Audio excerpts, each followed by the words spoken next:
I'm sorry, Mother, but that's all the information I can provide. There are still other tests that I can try to perform.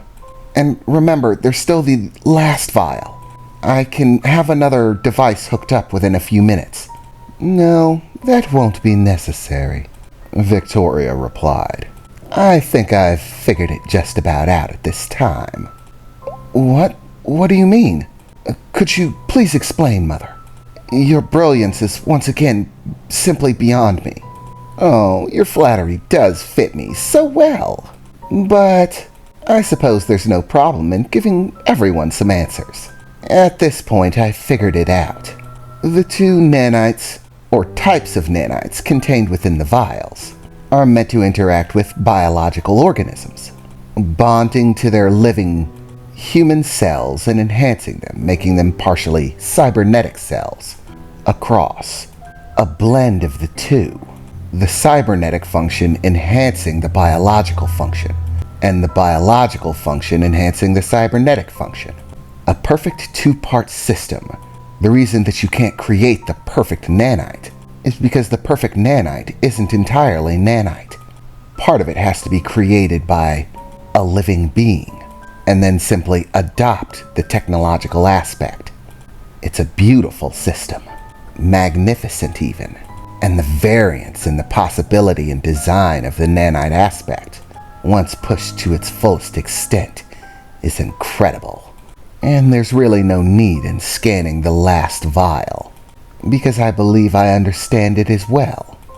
Unlike biological organisms, the nanites within this container are most likely going to be different.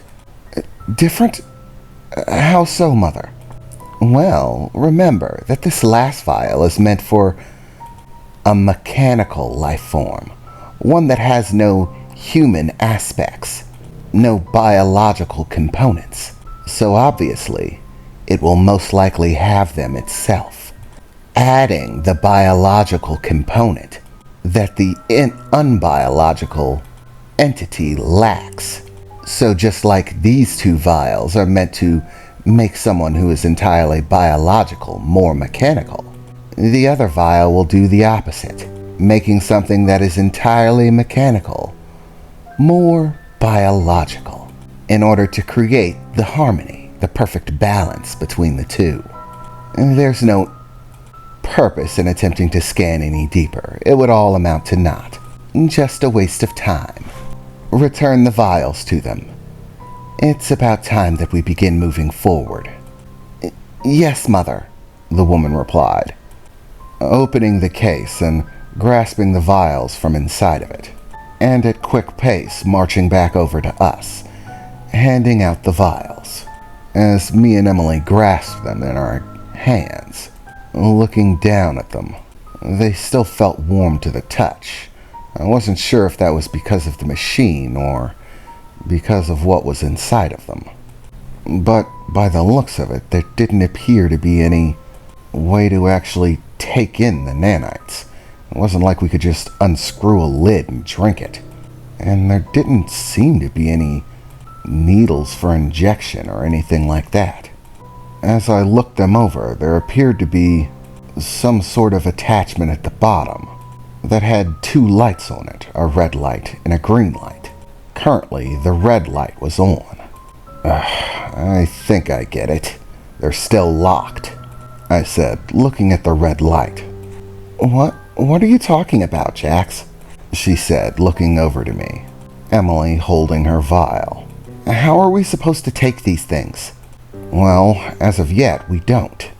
They haven't been unlocked yet. I thought we already unlocked them. No, we unlocked ours. But remember, these things have multiple layers of security. Just like when I first met my father. Think of it like a tumbler lock. All the pieces have to be in place. Remember, there's still one more vial to unlatch, and one more person who's supposed to be getting nanites, I said as I looked over to Titan. Well, let's get this on the road. The sooner this process ends, the sooner I can get us out of here, Titan exclaimed, seeming a bit anxious to get it on with. Since getting on with it was to my best interest as well, I walked over to the case, removing the small vial and attaching it to Titan's port.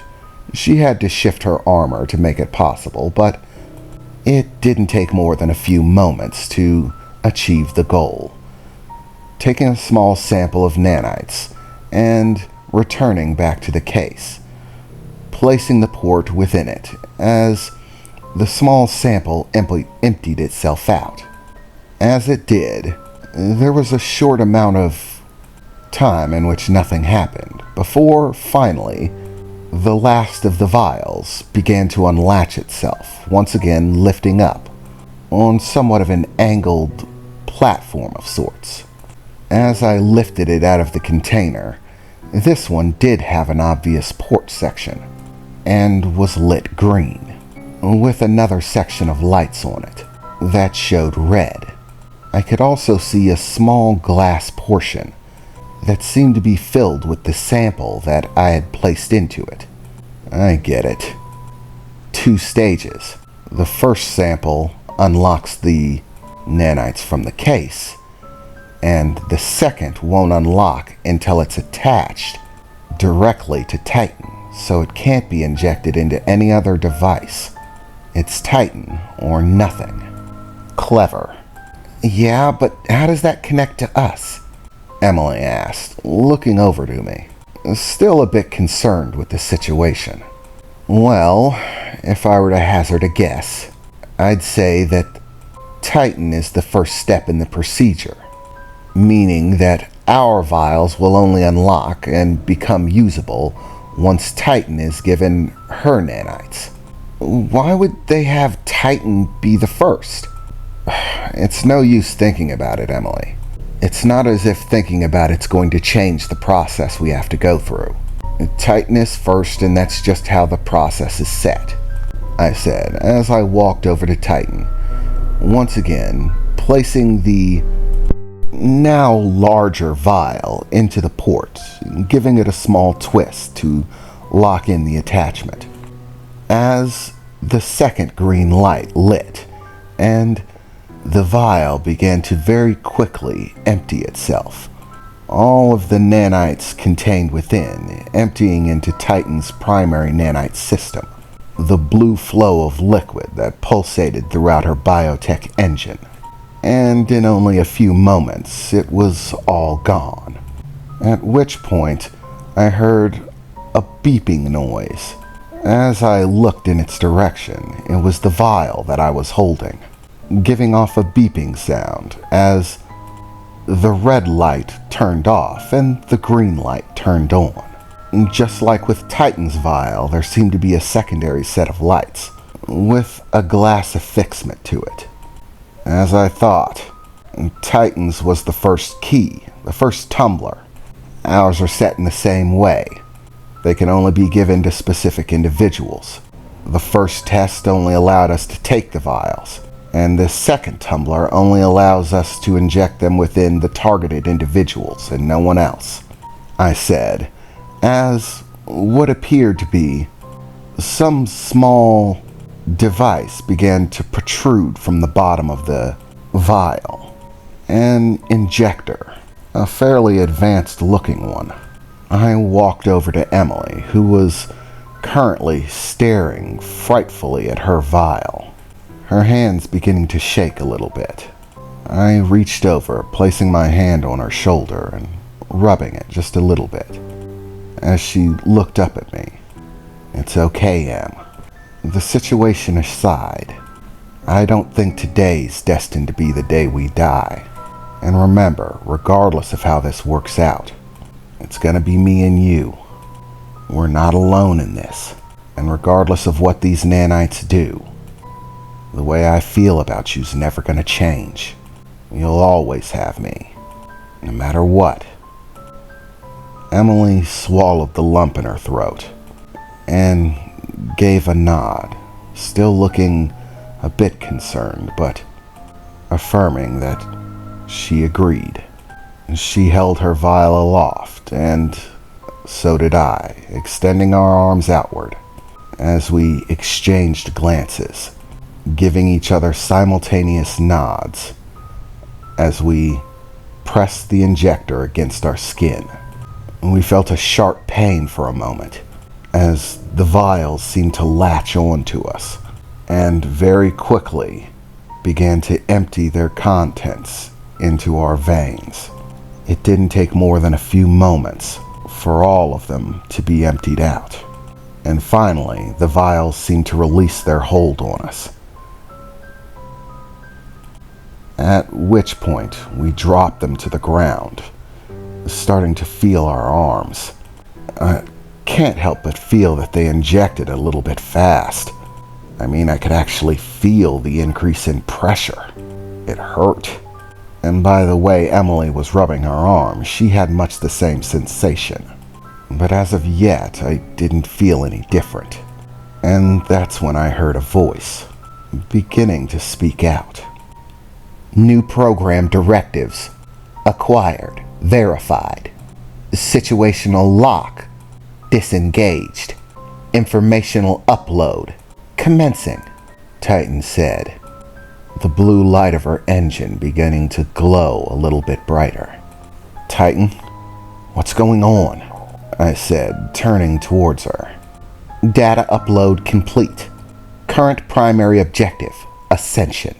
Scanning environment, Titan said, as the lights of all of her different scanners began to brighten, scanning intensely, now everything, flowing across the room, before disengaging a few moments afterwards.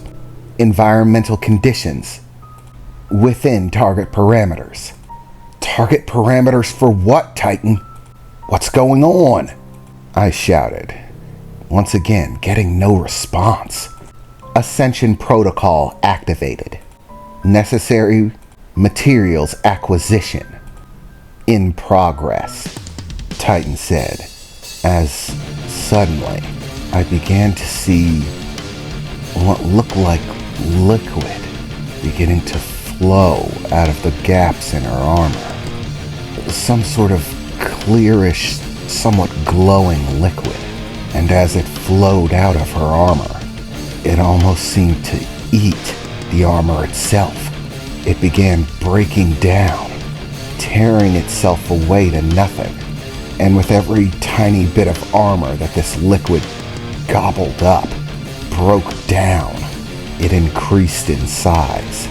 The color of the armor quickly fading into the color of the liquid itself. Titan? Titan! I shouted frantically, looking at her as she started to dissolve, terrified that she was dying. What in the hell?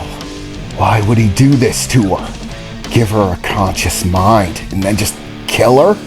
It doesn't make any sense, I thought to myself, glaring Titan over. But it was at that point that I noticed at the very center of this glob of fluorescent liquid gooey substance was a bright blue core that only began to glow brighter and brighter. And suddenly I felt something strange, a pull, as I looked to find several of the metal pieces within my clothing starting to be pulled in towards the goop, as one of the individuals in lab coats began to shout, "Mother, we've got unexpected readings. We've detected a large magnetic wavelength, and it's intensifying," he shouted, as I began to back away from Titan's expanding goop-like form. And as I did, I saw something. Bits of sand, iron, left over from the steel manufacturer that was here before, being pulled right out of the sand, and dirt that filled the ground, accumulating within this new gelatinous form. And then what looked like some sort of glob-like appendage beginning to form out of the top, as everything that happened to be made of any sort of metal began to pull within Titan's direction. As it did, that hand-like appendage whipped out, snagging what looked like a set of processor units for the computer system here, and without any hesitation pulled it in. Other metal bits and devices were beginning to get pulled in as well. Pins, laptops, cell phones, all metal, mechanical devices of any kind, drawn into Titan's magnetic pull as one arm after another lashed out from this gelatin form, grabbing anything of a technological basis, all of it piling on top of itself, one piece after another, and just as quickly as it piled on, being dissolved away down to nothing, building into the gigantic form, this huge ball of gelatinous goop, which was now a shifting maze of different colors, of all of these countless materials breaking down and moving into the gelatinous form, which now seemed to have taken on a much less fluorescent appearance. Now it was starting to appear black, basically impossible to see through, and looking very metallic. Titan's form was now massive, nearly 8 foot across, easily, what looked like a shifting metal orb, as it began to take a more solid and unchanging shape, almost compacting in on itself. And then, once again, I began to see arms, appendages of some kind, extend themselves out of this black sphere. The magnetism seemed to have stopped. So, what was this? What was it reaching for? And then, the arm began to angle in a direction that immediately answered my question, as that arm and another one that quickly emerged from it whipped out directly at me. I wasn't expecting it at all, and it was too fast to dodge. Before I knew it, it had me. The other arm whipping out and grabbing Emily. My physical strength was no match. All it took was a tug, and before I knew it, I was flying in towards the sphere. And from that point on, all I saw was darkness. Everything just went black. There wasn't even time to think about what was going on. The next thing I knew, I was hearing a voice. It sounded like Titan's voice. Ascension protocols complete. Now doing final run-up, activation, and analytics. Nanite superstructures confirmed. Biological components within threshold parameters. Enhanced bioactivity confirmed. Neurological activity confirmed. Now re-engaging primary biological functions. Cellular reconstruction complete. Now verifying life signs. Confirmation complete. Pod is positive check for 3 life signs confirmed. Designations confirmed. Titan. Jax. Emily. All life signs and biological functions confirmed. Concluding suspension. Engaging release protocols. And as Titan finished saying that, I began to feel my surroundings. It felt like I was floating in some sort of liquid. But I wasn't alone. I could feel someone against me. No, 2 people. I could feel arms and legs, hands and fingers, heads pressed against me. There were 2 other people in this container with me, floating in this liquid, and they were beginning to move, shift around, just like I was. As suddenly, it felt like the amount of liquid within this container began to rapidly drop away. I could feel towards the bottom a large flow, a pull, like something was drawing the liquid out of this container. It didn't take long at all for it to empty out completely. And as it did, I finally noticed it.